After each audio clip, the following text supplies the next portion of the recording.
and welcome to the Murder, She Wrote Rewatch podcast. We're back again, and this episode, which one is it?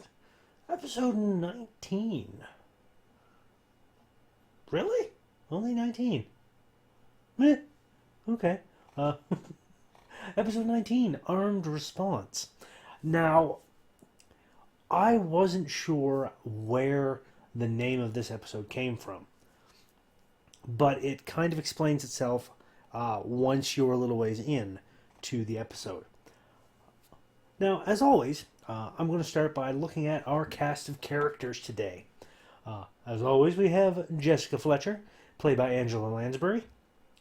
We have our murder victim, Dr. Samuel Sam Garver.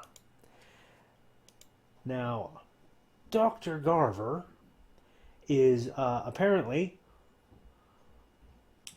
a Drama Desk Award-winning actor. He is known for Beverly Hills Cop, Chief Hubbard, 1984, with Eddie Murphy. I remember him. I think he's the one in that movie. He's the one that shows up and is this the man who put a banana in the tailpipe? It's a wonderful little scene. I think that's him. He's also Dr. Jerry Stevens in As the World Turns, a very long-running soap opera. He plays Bert Johnson in Arthur. I remember that movie. That's the one with, what's his name? What is his name? Hold on. I'm going to have a look. What's his name? Dudley Moore. Yeah. A happy drunk with no pretenses at ambition, he is also the heir to a vast fortune, which he is told will only be his if he marries Susan, and he doesn't love Susan. That's a comedy many years ago, 1981. And he played the police commissioner in Death Wish, Charles Bronson movie. 116 acting credits to his name. He passed away back in 2005. His last acting credits was Judge Harold Aldrich in 10 episodes of Chicago Hope TV series. He was in Law and Order, Shaky Ground, Pros and Cons, Equal Justice, lots of television series. He was also in a couple episodes of Columbo. And the sequel, Arthur 2, On the Rocks. I forgot there was a sequel of that. Dallas, Hotel, Trial and Error. Yeah, lots of television series. And Manny Schechter in St. Elsewhere. He was only in this episode of Murder, She Wrote. Only ever in this one. And he was in Magnum P.I. Rear Admiral Philip Wheeler. 1982. Not bad. Not bad at all. Falcon Crest, I remember that one. That's an old television show. He's been in lots of those. He is our murder victim. He's a doctor. The one that owns a particularly exclusive hospital down in Texas. We also have, where is it? Kevin McCarthy. I almost forgot. Stephen Elliott. That is his name, the actor's name for Sam Garver. Kevin McCarthy plays Milton Porter, who is a lawyer down there in Texas. Oh yes, I have seen him in quite a few things. Sadly passed away back in 2010. At the age of 96, though. He lived a good long while. He has been in a lot of movies. A lot of movies. I've seen him in quite a few things. He's most known for Dr. Miles J. Bennell in the original Invasion of the Body Snatchers back in 1956. He played Victor Eugene Scrimshaw in 1987, Inner Space. That is a movie with Martin Short and Dennis. What's his name? Dennis Quaid. Dennis Quaid gets miniaturized, and instead of being injected into a rabbit inside this little miniaturized craft, he gets injected into a sales clerk by accident, Martin Short. And it kind of goes on from there. He played Running Man in Invasion of the Body Snatchers 1978. So he was in 2 of the Invasion of the Body Snatcher movies. And R.J. Fletcher in UHF, Weird Al's movie. He is he played the big television mogul that was trying to get them shut down. What else has he been in more recently? His last acting role was the Grand Inquisitor in The Ghastly Love of Johnny X back in 2012.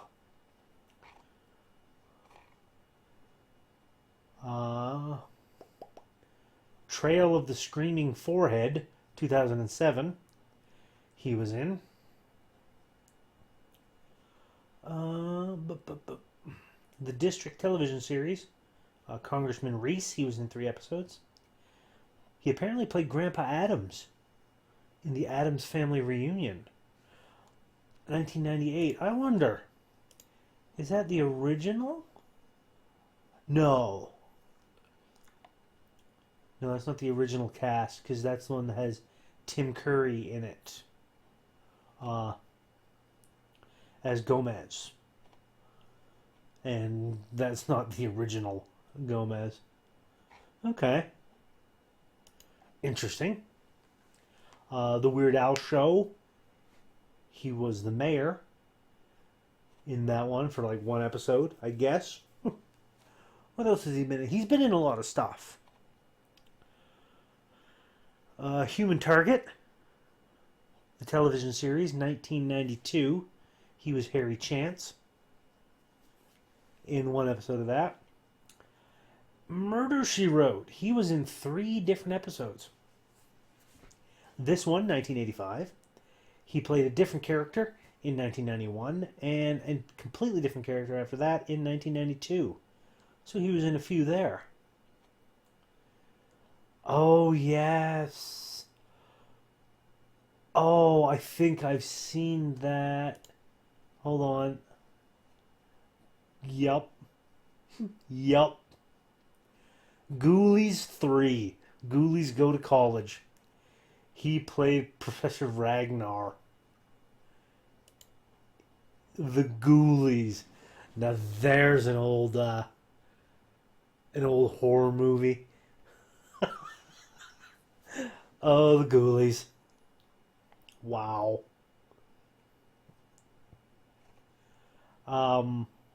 Yeah, he's been in quite a lot over the years. Some of it I don't recognize, but yes, wow. That's pretty cool. Handsome, chiseled jaw character actor Kevin McCarthy appeared in nearly 100 movies in a career that spanned 7 decades.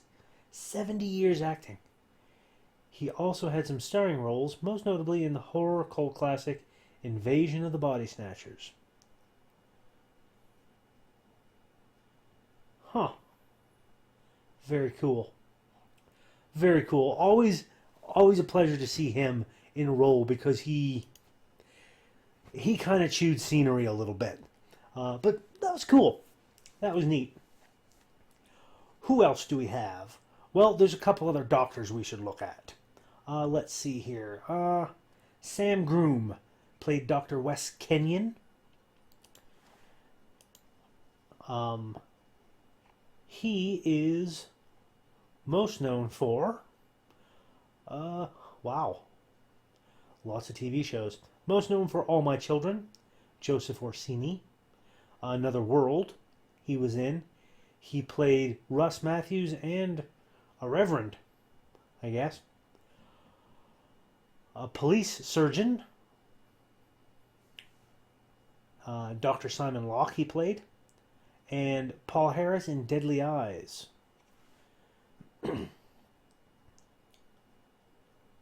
He was in a few episodes of Law and Order.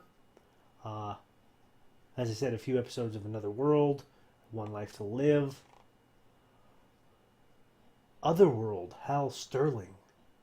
I don't know what Otherworld is. What is Otherworld? I'm going to click on that. Otherworld, complete series. Thrown into another dimension, a family must keep ahead of a tyrannical state's hunters while searching for a way home. Huh. That sounds like the sort of thing that I'd watch. But there was only 8 episodes, so yeah, that's why I don't know it.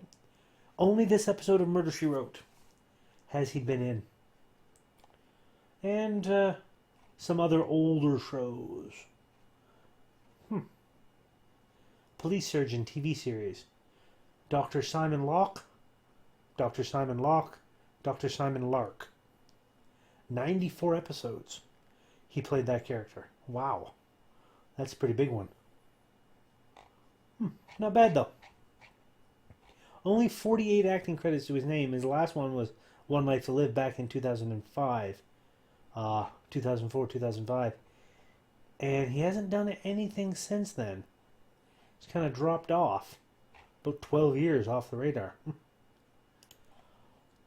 There's also a Dr. Ellison, played by Martin Cove. Cove? Kove. I don't know how to pronounce that. I think it's Martin Cove. Martin Cove, we'll say. Oh, wow. He played Kreese in The Karate Kid and The Karate Kid Part 2. He played Victor Izbeki in Cagney and Lacey. Now, there's an old show. And Erickson in Rambo First Blood Part 2. He is still... Oh my God, he's got a lot of stuff recently. He's doing a lot of stuff here. Some stuff is filming for 2018. There's stuff in post-production for this year. And it's been announced for this year. Post-production, completed. Post-production, completed. Post-production. Wow. There is a good... What is it here?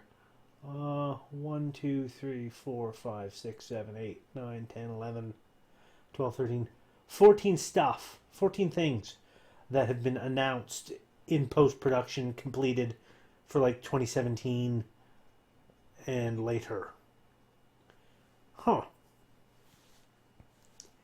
He apparently played Master John in the Karate Kid episode of The Goldbergs, which is like all the stuff back in the 80s. He played Marty in Renaissance Man. That is a more recent mockumentary. Okay. Not bad. What else? Lots of TV movies, I think. And direct-to-DVD stuff, because I'm not recognizing any of this. The Expendables. It's basically an Expendables parody? Maybe? A struggling and publicly disgraced Hollywood icon gets another shot at megastardom when he is hired to star and direct an action movie in Uzbekistan. Wow. Wow. That is... Wow. Okay.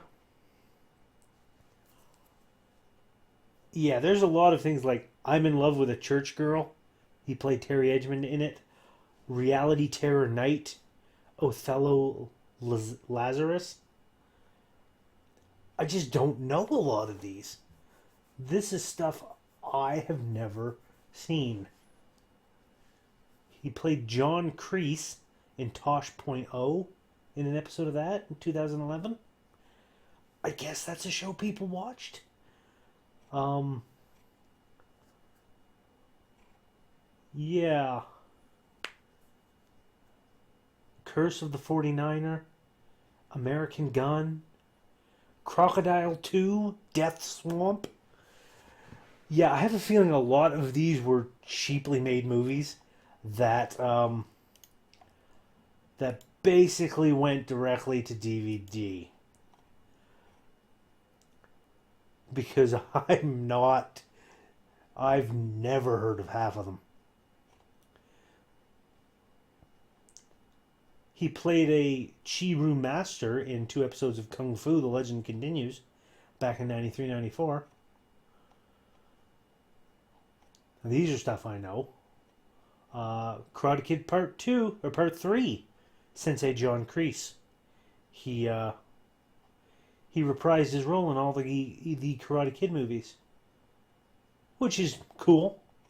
I can dig that. He only played in this 1 episode of Murder, She Wrote. However. Huh. Wow.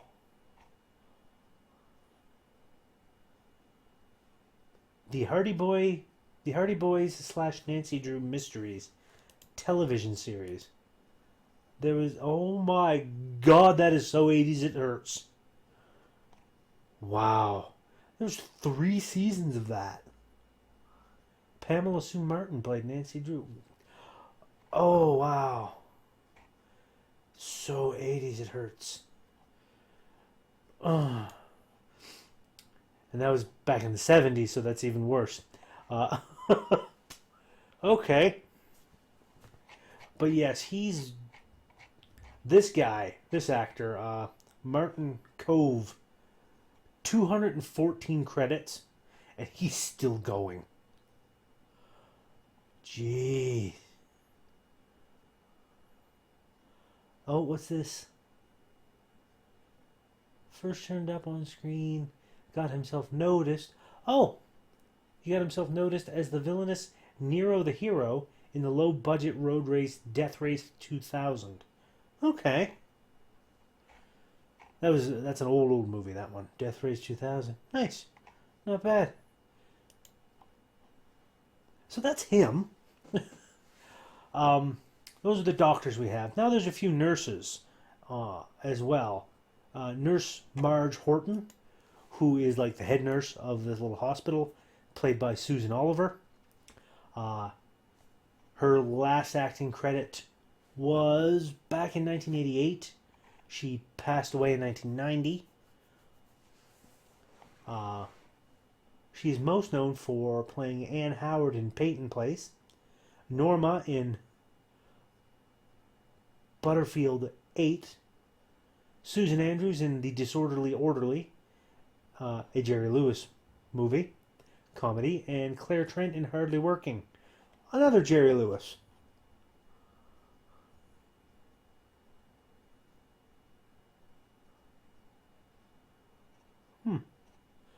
Her last acting credit was the maid in an episode of Freddy's Nightmares.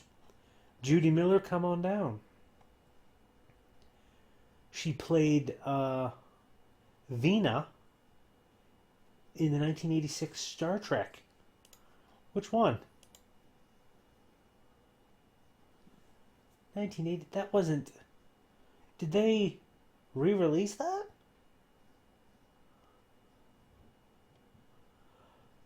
"80 episodes of Star Trek." I didn't know that was in... Apparently they released more episodes in 88? I thought it was back in the 60s. 66, 67, 68, 69, and then 88. I guess they didn't release all of the episodes? Let me check. No, everything was released back in 69. Why? Huh, weird. Very weird. But I guess she played that, Vina the Cage, 1986. I think somebody transposed some numbers there. That might be 68. She plays Nurse Marge Horton in this episode, 1985, and Louise in another 1985 episode. So we'll be seeing her again very soon. Laurie Crane in Magnum P.I. Let Me Hear the Music.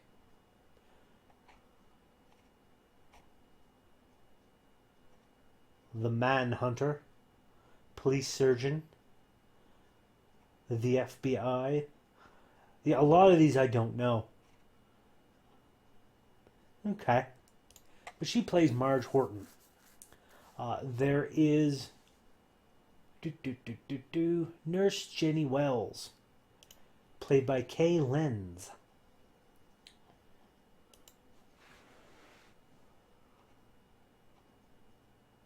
She is most known for Sandy Sinclair in the 1985 horror movie House.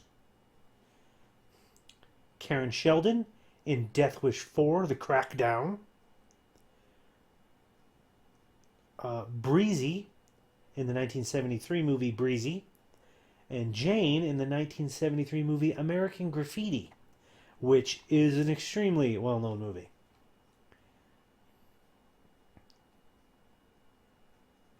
She played Harriet White in an episode of Bones. Back in 2014. Her most recent is Mary, the Downside of Bliss, in post-production for this year. She also did the voice of Birdwoman in an episode of Adventure Time, for those of you who happen to know that. Mrs. Bradbury in an episode of House, the TV series, which I believe is the one with Hugh Laurie. Yep. It's that one.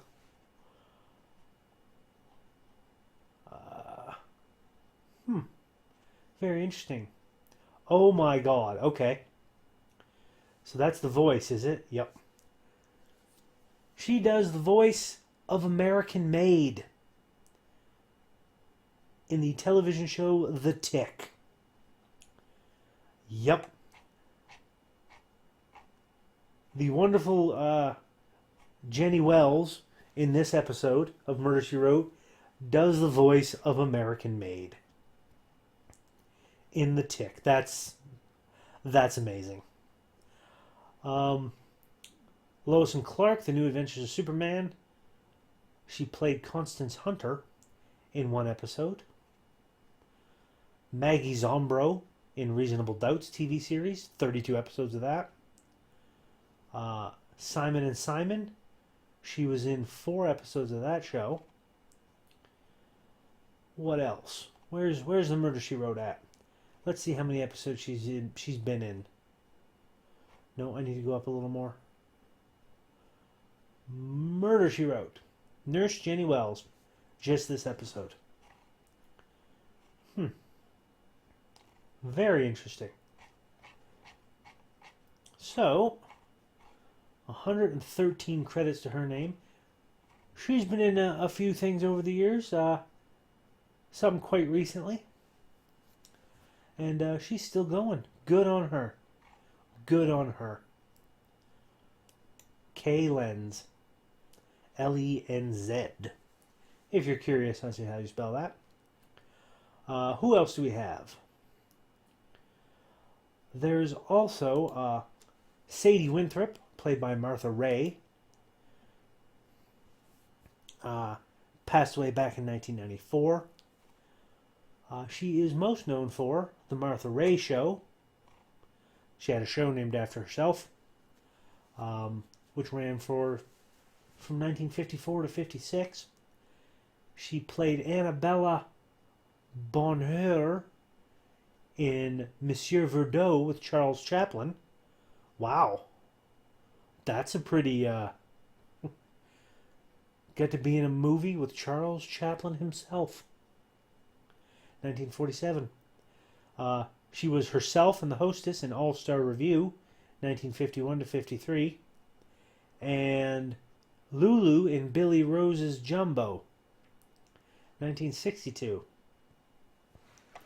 Her last known role was the Duchess in the Alice in Wonderland TV movie in 1985.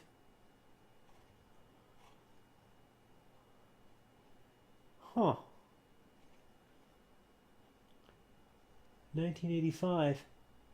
That's, oh wow. That's an old version of it. Alice in Wonderland. Yeah, that's an old one because it's starring the Alice in Wonderland movie, starring Sherman Hemsley, Scott Baio, Sammy Davis Jr.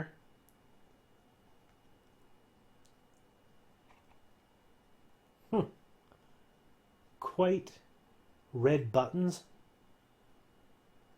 Charles Doherty, Shelley Winters. Wow, that's an old movie there. The Alice TV series, which 202 episodes, and she played Carrie Sharples in 12 of them.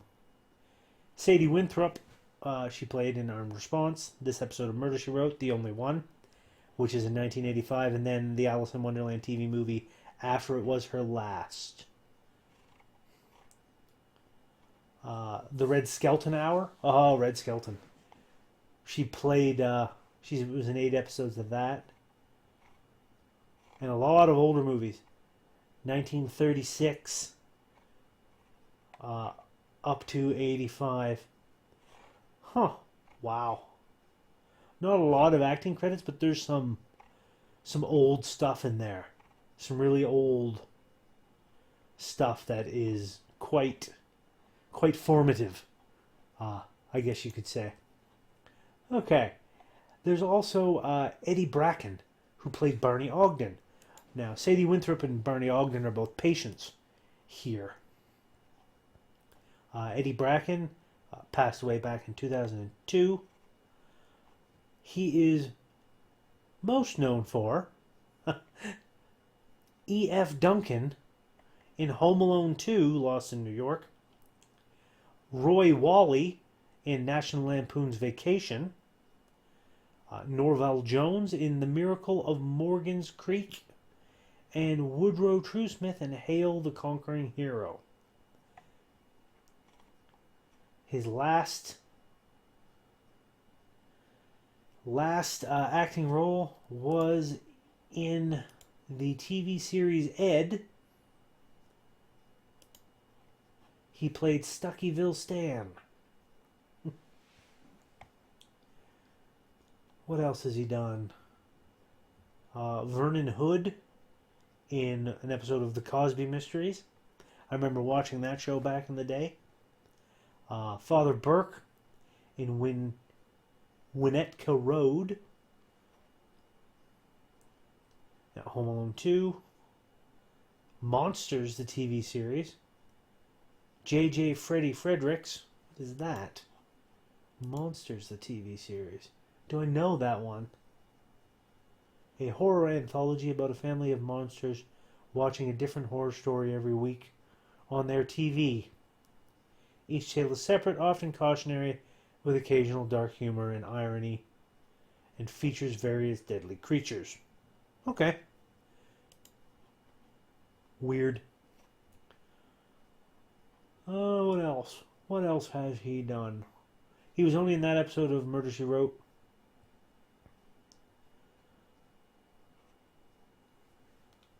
I don't think there's anything else that I've really seen him in. No, that's all some old stuff there. Huh. Owl-faced comic actor. Enjoyed his first feature film role in the RKO production Too Many Girls, in which he reprised the role of JoJo Jordan that he had played in the Broadway stage version of that musical. Okay. Very interesting. Who else do we have? James Gammon played Billy Don Baker. Um, Now, he has been in a lot. He is best known for Foreman Marv Loach in The Iron Giant, Nick Bridges in the movie Nash Bridges, Esco Swanger in Cold Mountain, and Lou Brown in Major League. His most recent role was Roger Wayne in The New Daughter back in 2009. Outlaw Trail, The Treasure of Butch Cassidy, Sam Parker, he played. He's done Nick Bridges in the Nash Bridges TV series, 96 episodes of that, based on the movie, I would assume. Logan's War, Bound by Honor, the TV movie. He played Ben in that. Streets of Laredo, Charles Goodnight. Mr. Sutherland in Wyatt Earp. Lou Brown in Major League 2. Redneck's Buddy in the Diner, uncredited in Natural Born Killers. Iron Butt Garrett in Running Cool. Is that the one about the Jamaican bobsled team? No, it's not. Okay. It's about bikers. Okay. Homefront TV series, Coach Zelnick. Baghdad Cafe, he played Rudy. Baghdad Cafe. Huh. Sitcom based on the 1987 indie hit Baghdad Cafe. Follows two women, a desert motel and diner owner, and her guest, whose husbands just left them. Interesting.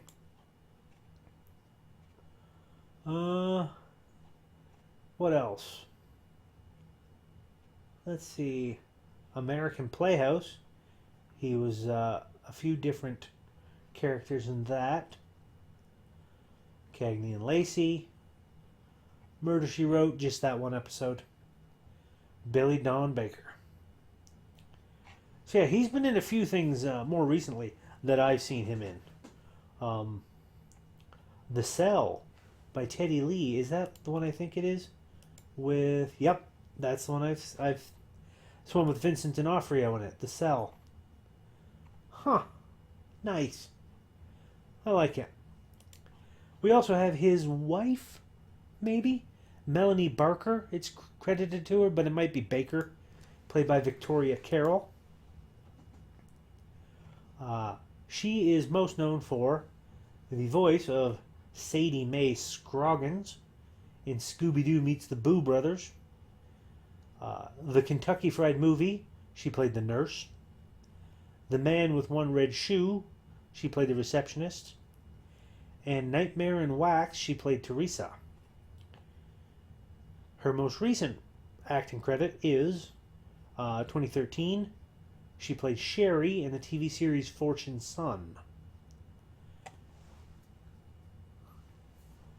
She also did the voice of the judge in The Grim Adventures of Billy and Mandy in an episode of that. The Mask TV series, Dr. Amelia Kronos. She did that for 3 episodes. She's done a lot of voice work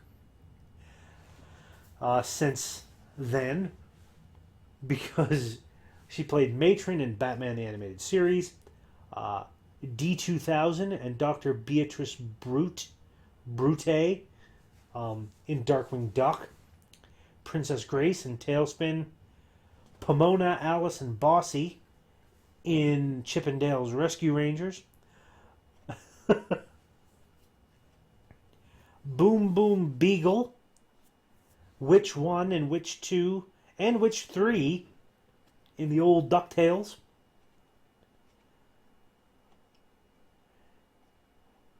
She's been in a lot of different TV series. Night Court, Highway to Heaven, Sledgehammer, Hunter, Coach. But just this one episode of Murder, She Wrote. Ooh. Umelia. Oh, no way. Okay, that's kind of cool. Apparently, she has voice credit only in many episodes of The Incredible Hulk TV series. But she played, I think Umelia is the voice credit that she has. But in one episode, she played Jennifer Walters / She-Hulk. Victoria Carroll. That is freaking cool. I like it. Richie Rich TV series. Additional voices. That's pretty cool. Jennifer Walters. The She-Hulk. Very cool. Very cool indeed. She plays Melanie Barker. And the only other character we have of note in this particular episode is Bo Hopkins, who plays Lieutenant Ray Jenkins, the wonderful cop that we have. Sandy-haired U.S. actor Bo Hopkins. He is most known for Tex in Midnight Express, Joe in American Graffiti, Crazy Lee in The Wild Bunch, and Sheriff Otis Lawson in From Dusk Till Dawn 2. He's got a couple things in... He's got something in post-production and something in listen to me, pre-production. It's in P-production. He said P. His last released acting credit, The Boys at the Bar, he played Papa Lamb, 2016. Let's see, what do we got here? Nothing that I'm seeing that I even remotely have heard of.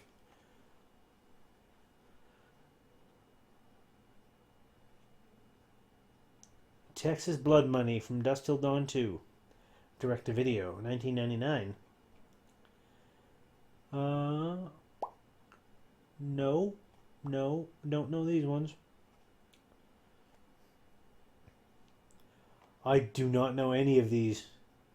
Well, he did Lieutenant Ray Jenkins in an episode of Murder, She Wrote here, 1985, and he played Scott Larkin in a 1992 episode, which is going to be about 6 or 7 seasons from now. Dynasty, he was in a few episodes of that. About 16 of them. That's about the only things that really are standing out to me. Oh, wait, no. Radioland Murders, 1994, Billy's Father. I remember that one. The Radioland Murders. That was a pretty cool movie. That's about the only other one of these movies. Oh, wait, no. I'm sorry, I lied. Haha. Yeah, I remember this one. Phantoms, 1998. He played Agent Hawthorne. That's the Ben Affleck one. Now that I remember watching. But that's the only other one that I've seen. Huh. Bo Hopkins. And those are our cast of characters. There are a couple other like really minor characters here and there that I'm not really going to get into. So, we start off the episode with a limousine driving down, and we see Milton Porter, man with a nice suit sitting in the back talking on the phone. He's got a big old cowboy hat.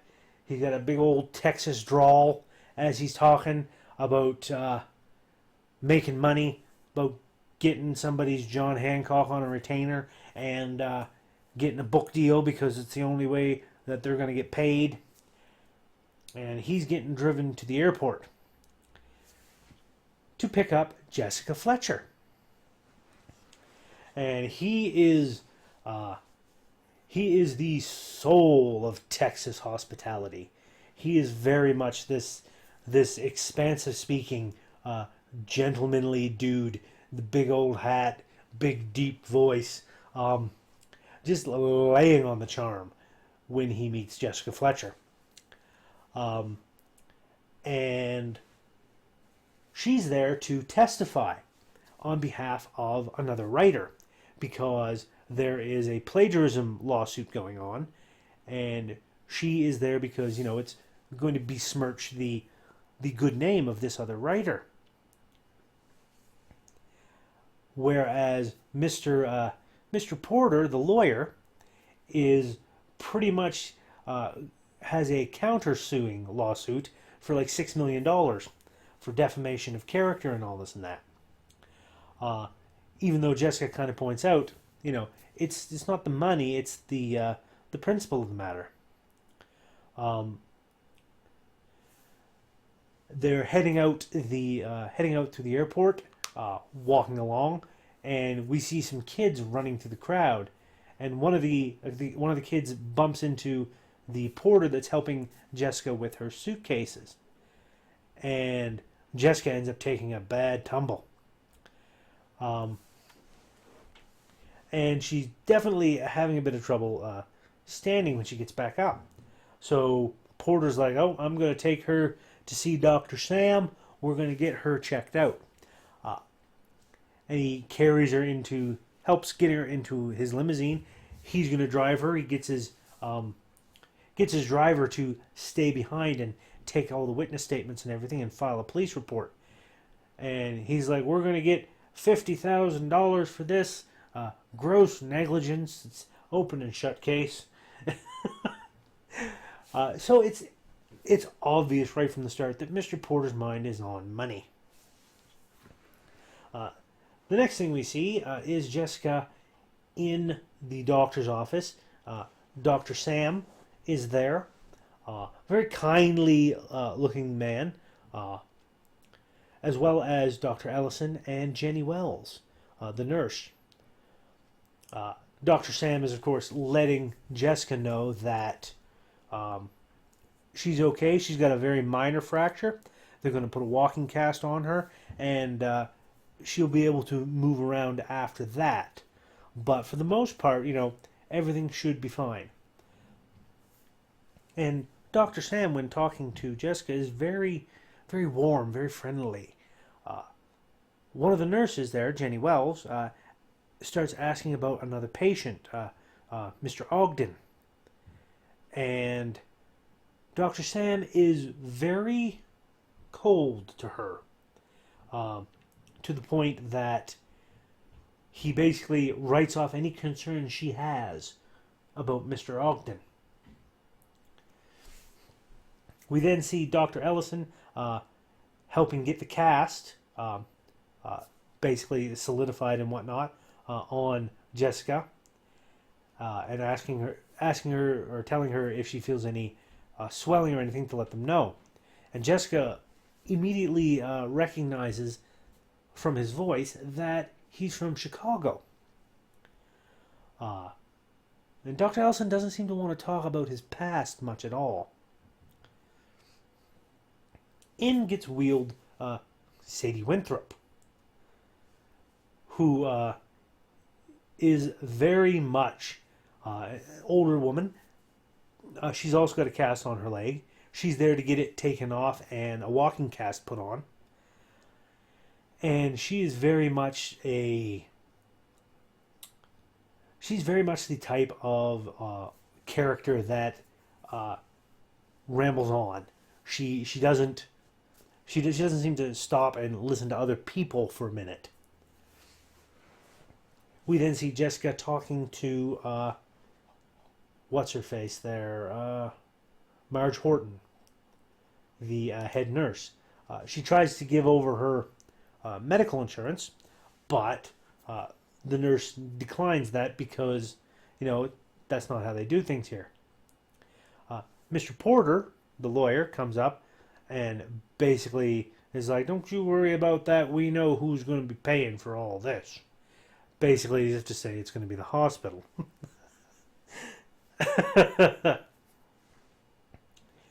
Then we see Jenny wheeling Jessica to her room, and along the way they meet Dr. Kenyon, who recognizes Jessica, and of course has heard all about her accident because of Mr. Porter calling in. She makes mention he wants to have a look at the cast to make sure everything's good, and she makes mention that Dr. Ellison is the one that put it on. And Dr. Kenyon and Dr. Ellison don't get along. He basically doesn't think Dr. Ellison can do his job properly.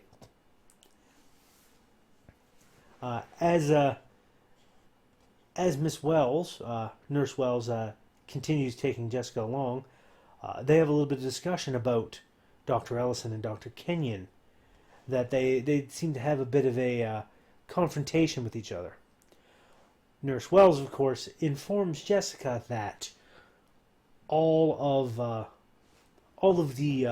the competition and whatnot is because there's a rumor going around that Dr. Sam is going to be replacing either Dr. Kenyon or Dr. Ellison, and he's not telling anybody which one of them it's going to be, which has the two of them basically at each other's throats trying to prove who's the better doctor, because another doctor at that place was let go, and Dr. Sam spread a bit of a bad word about him, and he can't get a job anywhere else around the area.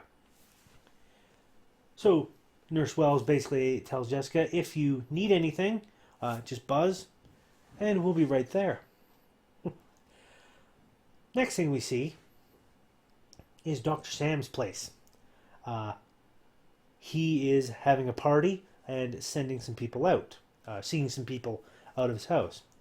Now we see a sign on the front lawn that says, Quick Securities, Armed Response. That's the reason why the title was named that. So I was wondering all along, like up until this point, why it was.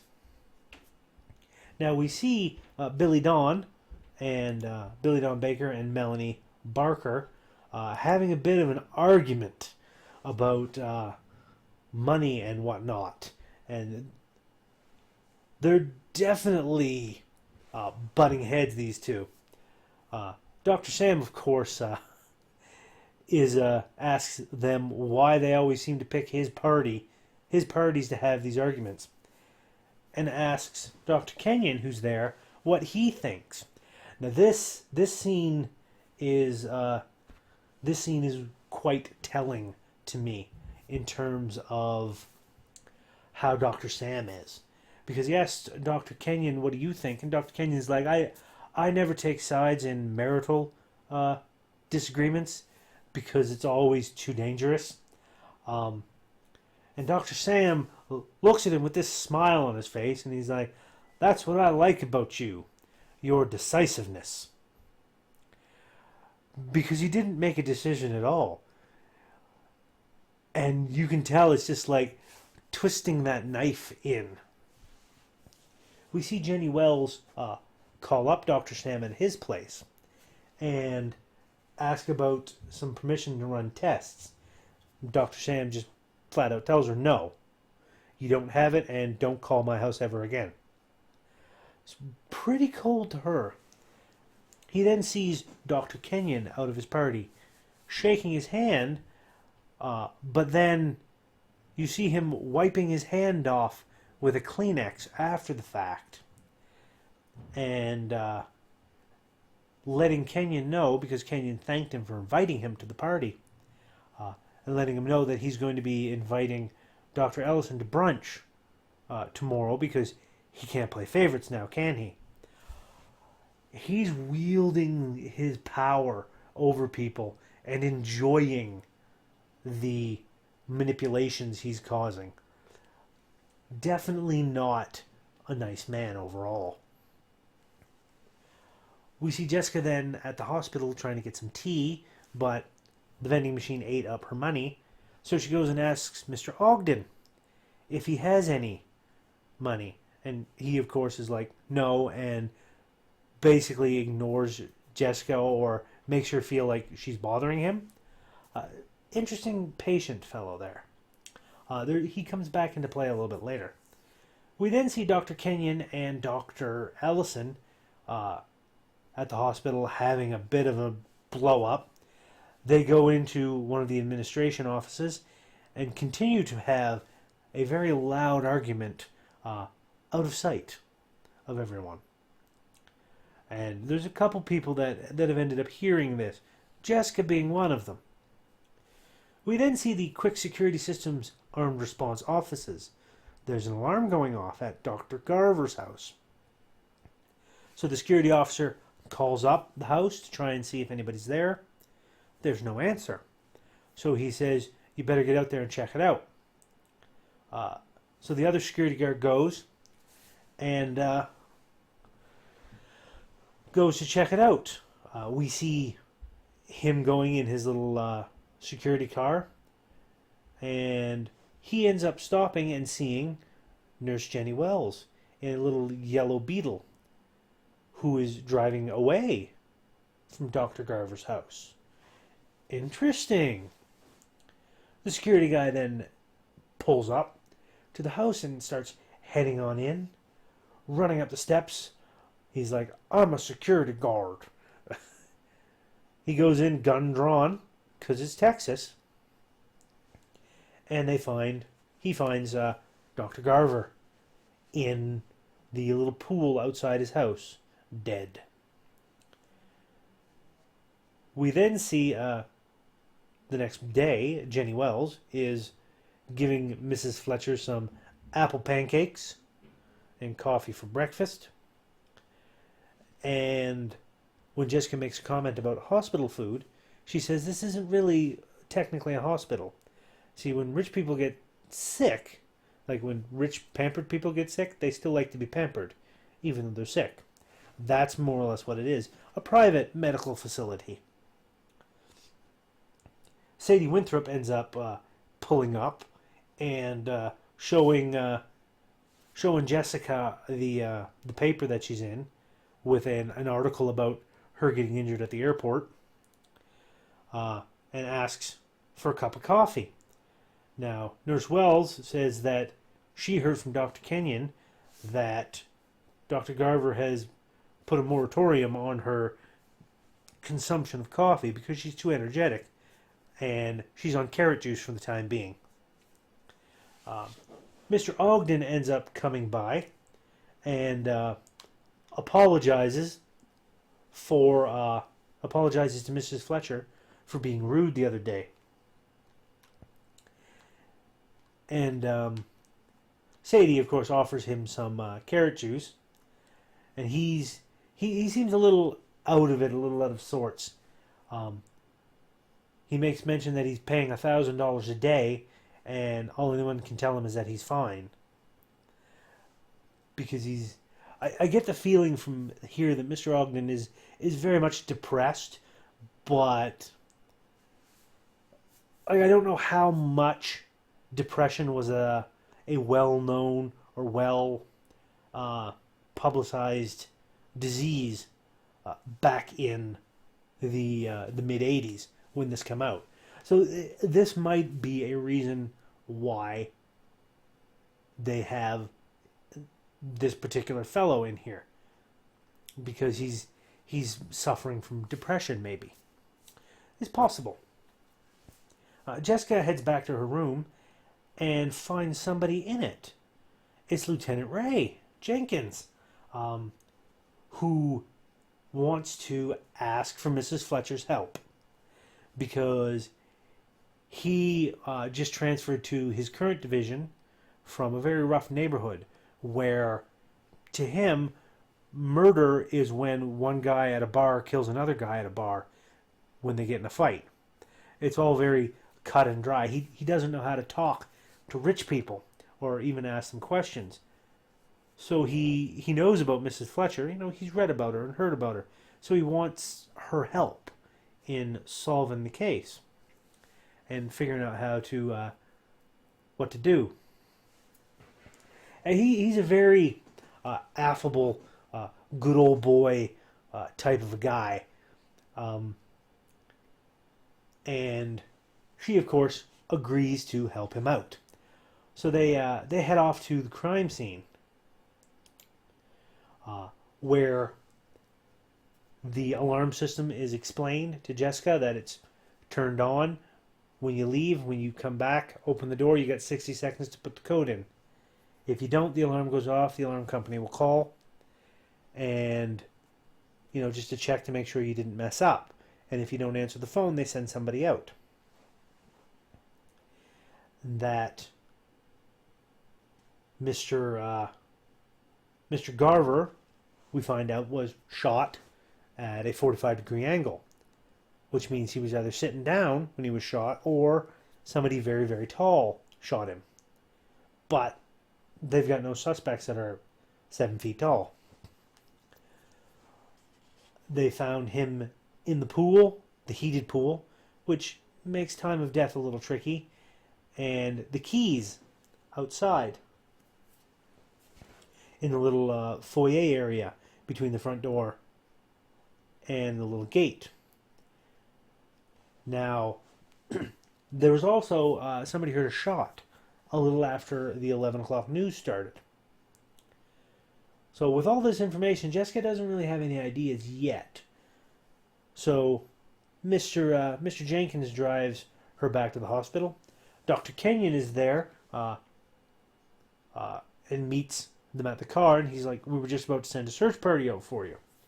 So Jessica lets Jenkins know that if she has any inspiration, she'll let him know, and gets Dr. Kenyon to help her back into the hospital. She then probes Dr. Kenyon, asking him a few questions here and there, as well as letting her know what she's heard and how hospitals are very much like small towns in trying to keep a secret. Dr. Kenyon makes no bones about his, shall we say, animosity towards Dr. Ellison, even going to the point of saying that he heard from Dr. Ellison that the man owned a gun and kept it in his car.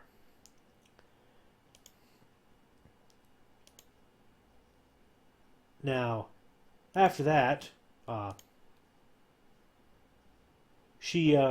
Jessica is heading down the hallway and almost runs into somebody who's leaving a room. She goes into the room to see Mr. Ogden, and she asks about the young man, and we find out that the young man is Mr. Ogden's nephew, who is only around, according to Mr. Ogden, to make sure he gets in the will, because he's got no family or friends really, and he makes mention of the fact that his wife passed away about 9 years ago, and he hasn't really moved on from that, you could say. Sadie Winthrop ends up coming in and definitely kind of gives him some tough love, basically saying that he needs to get out a little more and put a smile on his face, and that her and Jessica were going to go and have some food, and if he can put a smile on his face, then he can come join them. And if not, they'll just send the chaplain in to give him last rites.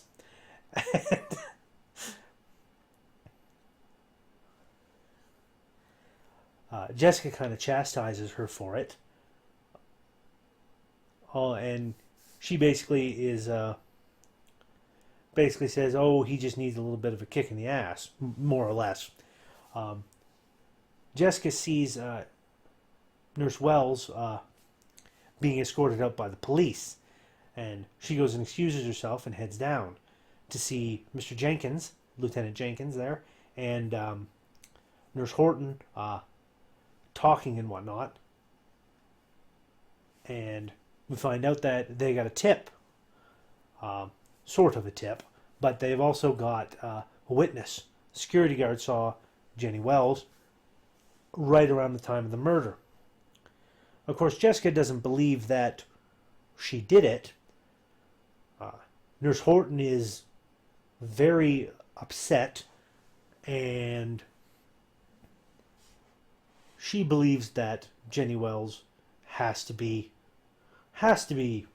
behind this because she left the hospital and didn't sign out like she's supposed to. The next thing we see is Mr. Porter coming to the hospital to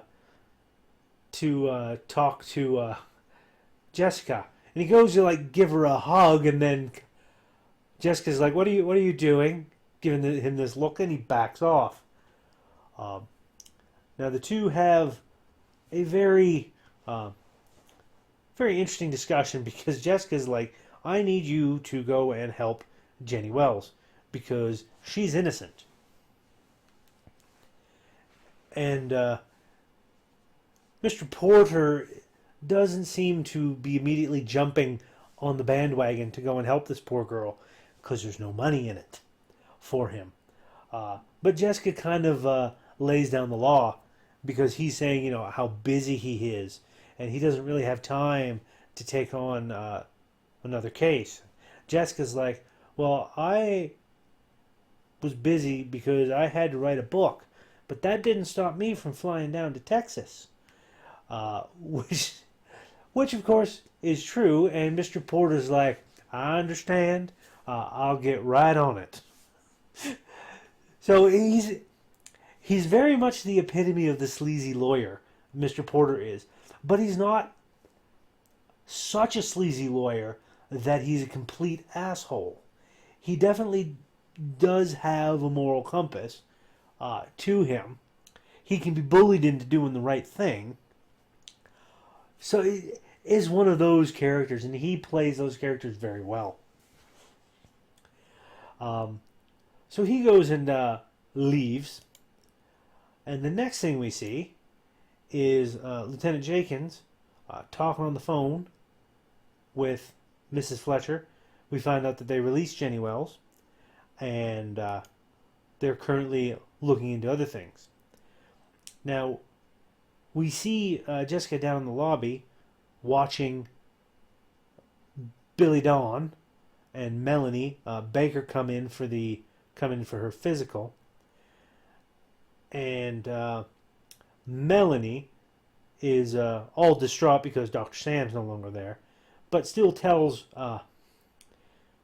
Billy Dawn to get a hold of Mr. Porter and find out about those oil contracts. You're kind of wondering about some stuff. Next thing we see is Mr. Ellison popping out in the lobby, saying hello to Mrs. Fletcher.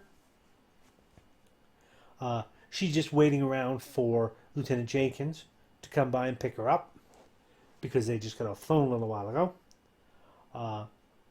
We find out from Dr. Ellison that both he and Dr. Kenyon have been both placed in charge of the hospital in an interim basis by the board of investors over the place.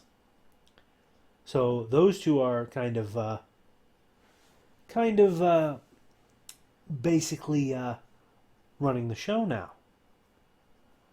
Jessica asks Dr. Ellison about the new hire doctor, and he hadn't heard anything about it, according to him. Then we have she leaves because her ride's there. And we see them driving along, having a bit of discussion about the case, and that there was a tape, a recorded message, that the head nurse, Miss Horton, heard, and it's played, so we get to hear Dr. Sam talking about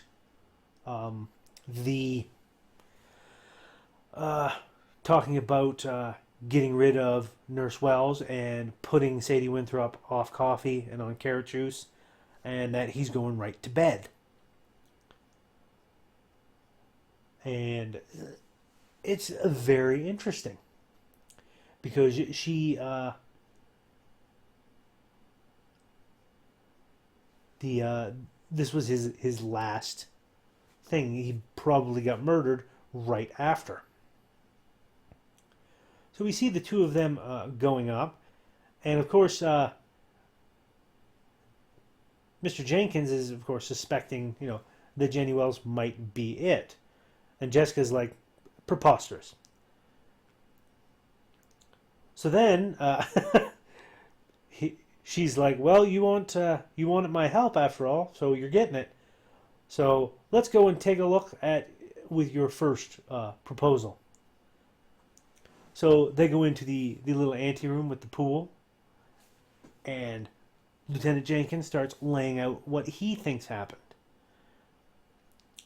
And Jessica starts poking holes in it with her logic.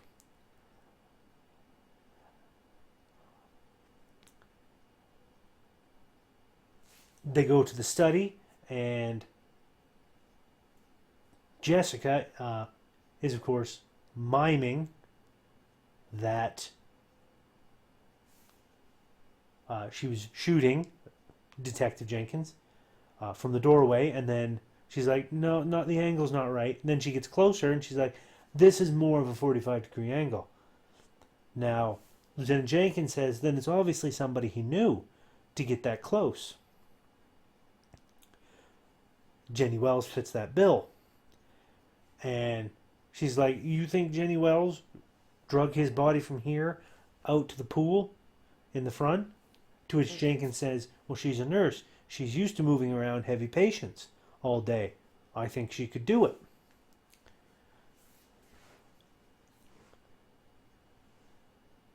Now, he makes mention at this point about the lady that heard the shot, the neighbor. Jessica asks if he has blanks in his gun. He's like, I could get some. So they go and question the lady next door. Now, the lady next door is very much kind of a bit of a sort of a strange old bird.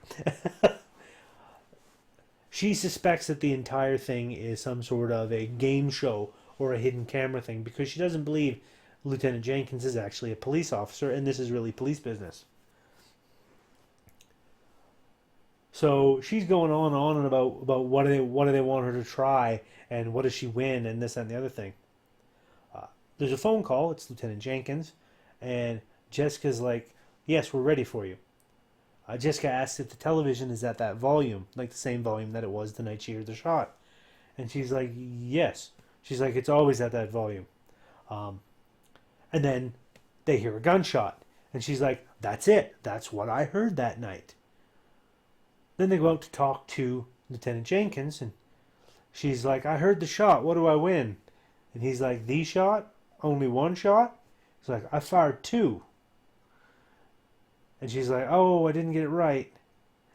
And Jessica's like, "Yep, one inside the house and then one outside the house. The one outside the house is the one that she heard." Now that has Jessica thinking. And the lady asks Jessica how many chances she gets. And Jessica just kind of looks at her, and Lieutenant Jenkins has this good old boy shrug like, what are you going to do? The next thing we see is Jessica going and talking to Nurse Horton, asking about Dr. Sam, because she's trying to get a good picture of what the man was actually like, and asking if they had an intimate relationship. And it turns out they did. They had a romantic involvement.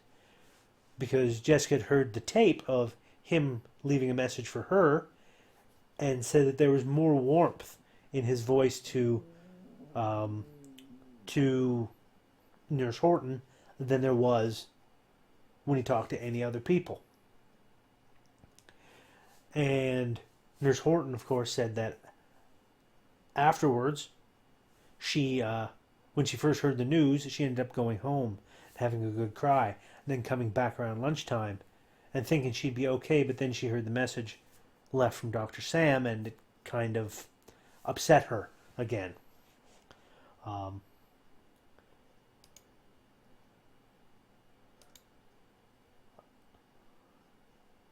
Now, in the middle of this, towards the end of this conversation, a nurse ends up coming in and saying that there is a detective performing a search on the lockers.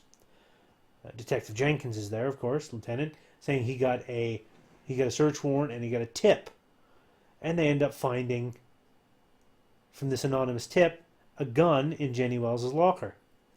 So they arrest her, and Mrs. Fletcher's like, "Don't worry, child, we'll take care of this." And she, of course, upbraids Mr. Lieutenant Jenkins. Is like, it's obviously a setup. And she's like, well, we'll let ballistics figure out if it's the murder weapon or not.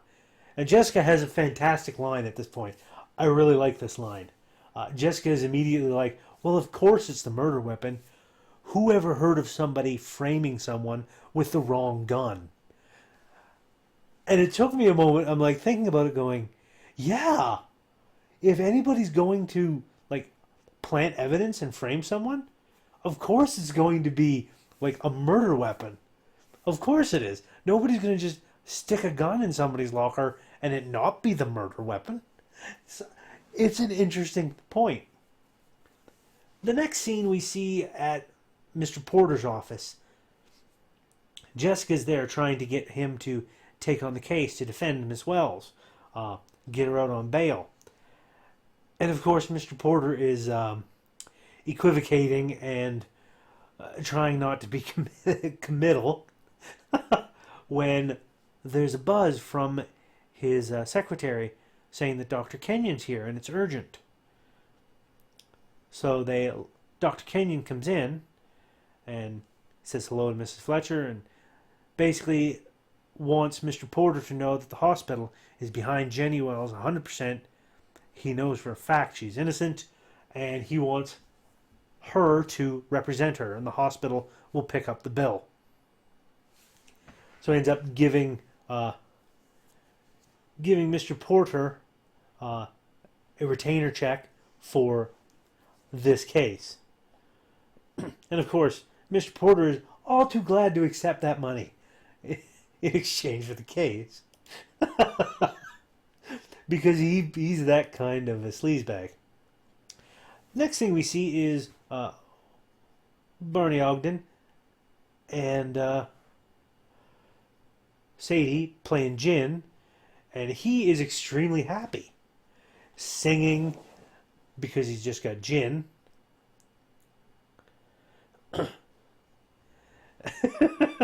Sadie, of course, is a little bit more upset. Jessica joins them because she ends up walking up, and they're having a bit of a discussion and whatnot. One of the nurses comes by and asks about tea, and if they want anything, and Jessica wants tea. Sadie, of course, tries to order a coffee, but Barney's like, no, you're not supposed to be on coffee. You need to have carrot juice.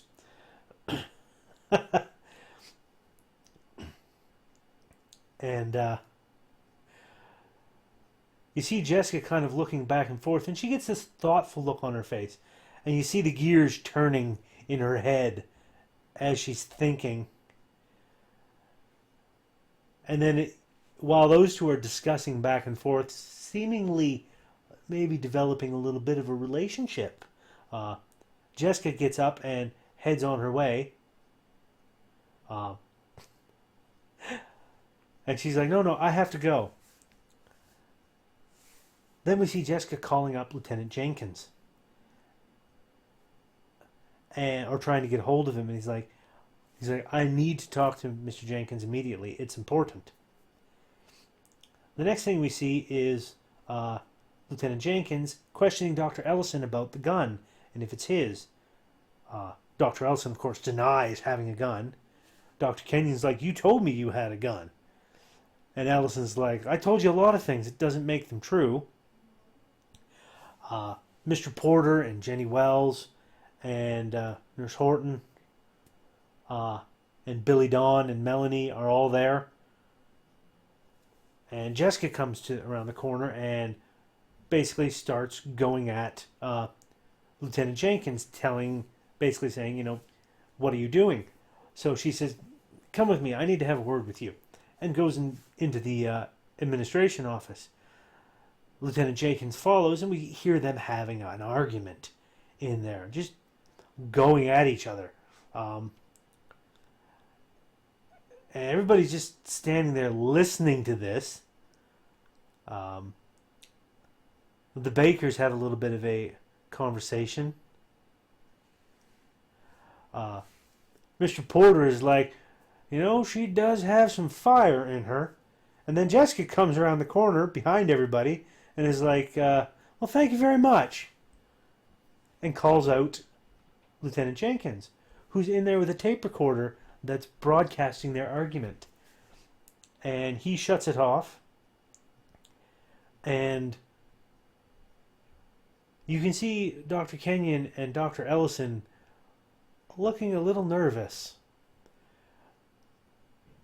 Miss Fletcher asks Nurse Horton, it's like, didn't we see a similar scene to this in the hospital the other night? And Jessica basically says, either one or both of you committed murder. Because they saw them two having a public argument going into a private behind the doors argument that everyone still heard. Because Dr. Kenyon gave orders to put Sadie Winthrop on carrot juice from Dr. Sam. But Nurse Horton didn't hear that until lunchtime. So the only way he could have known that earlier in the day was if he'd been there when Dr. Sam was delivering that message and he heard it.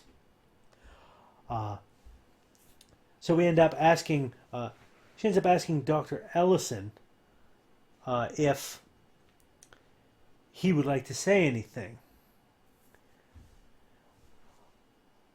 Dr. Ellison looks like he's about to say something, and Dr. Kenyon's like, you just shut your mouth. It's like, they got nothing.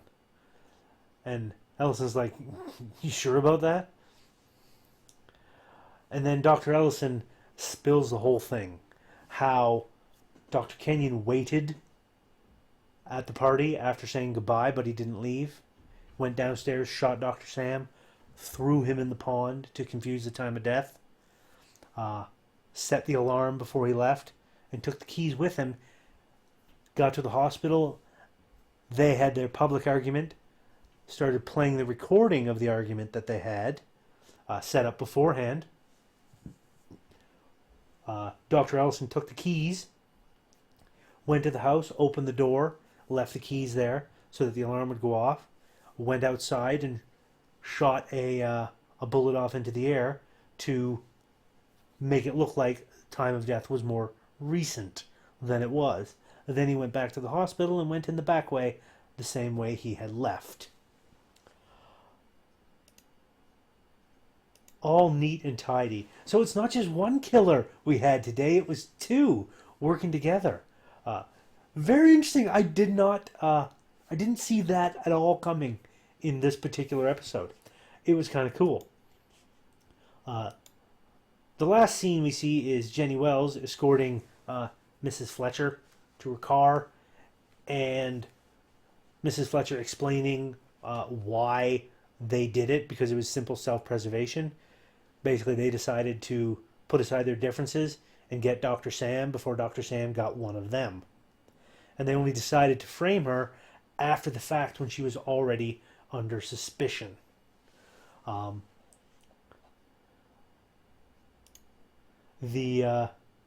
She also asks Jenny to keep her informed on the progress of the two lovebirds, Barney and Sadie, upstairs. Mr. Porter shows up and lets Jessica know that the court case she was going to testify in has all been settled because they didn't want to face Jessica Fletcher's testimony. But that's all okay because he's got another new case. A couple of doctors that have been accused of murdering their employer. Basically, he's taken the case of the two people Jessica just helped prove guilty. And Jessica tries to tell Mr. Porter that there's no way he can win that case.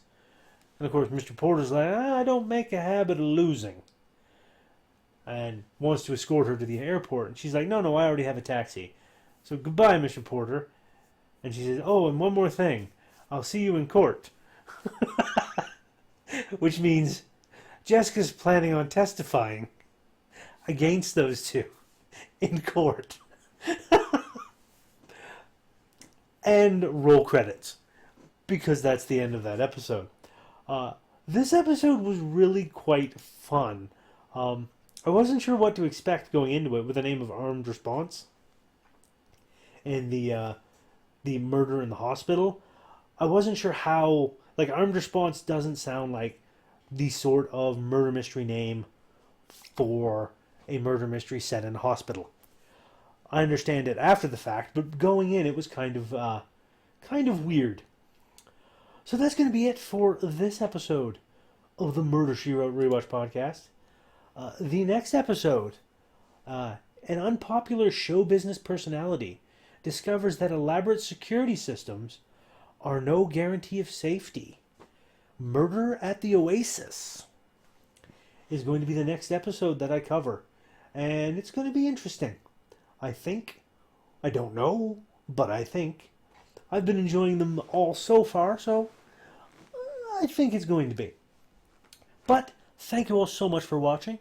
As always, if you like what I'm doing, please give that like button a tap and give that subscribe button a tap as well if you haven't already, so you can be kept apprised of when I do new videos. And throw a comment in the comment section. What did you think about this episode if you're watching along with me?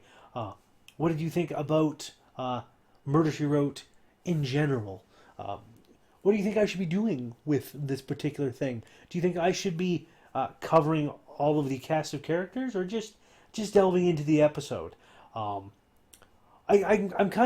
like covering the cast of characters when I do things because it then lets me look at actors that I may have seen in other things and just not really known their name. It's kind of interesting and fun. At least I think so. I'd like to know what you guys think as well. So please, do all that. And until next time, join me for Jessica Fletcher. Join me for an unpopular show business personality. Join me for Murder at the Oasis. And join me for more murder.